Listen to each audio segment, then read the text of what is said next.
гүнзгий шатны 3 дугаар хичээл эхлэхэд бэлэн болсон байна. Одоо үзэх дүрмээрээ болохоор уйл өгөнд холбогдоод тэгээд мөмө өрөөя өлсөгөөвда гэсэн дүрм байна.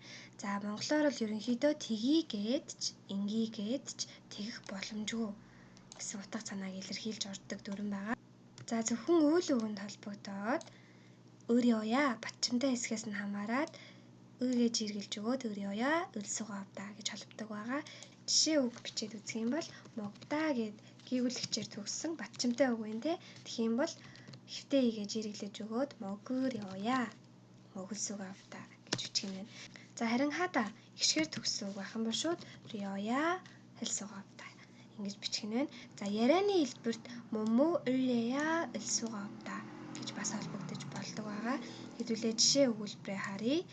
비행기가 안 다녀서 여자친구에게 가려야 갈 수가 없다 гэж. 가려야 갈 수가 없다. За онгоц байхгүй учраас найз охин дээрээ очие гэж очих боломжгүй байна гэж орсон байна. 가려야 갈 수가 없다.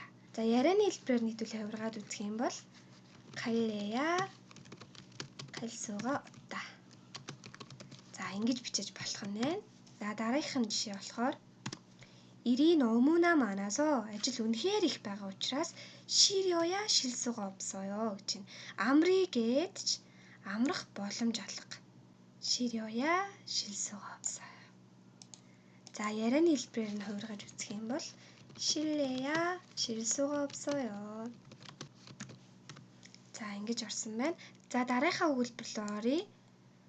За 집값이 байрны үн гэж байна те. 지수 사서 지수다 гэдэг маань болохоор одоо үн хөөрөгдөх ингээд цойлох гэсэн утга санаатай үг байдаг. Тэгэхээр аасаа усаа дүрмээрээ холбосон байна. 집을 사려야 살 수가 없네요 гэж байна. Байрны үн хөөрөгдөж байгаа учраас байр авъя гэд ч авах боломж алга. 사려야 살 수가 없다. За тэгэхээр ерөнхийдөө нэлээд амархан дүрм байгаа. Уйл өгөн зөвхөн холбогдоод тэгээд өрөөя өлсөгөөвда тгий ингий гээд тэгэх боломжгүй байна. Ярианы хэлбэрт нь өл래야 гэж ингэж хувираад орчиж болдог. 그럼 수고하셨습니다.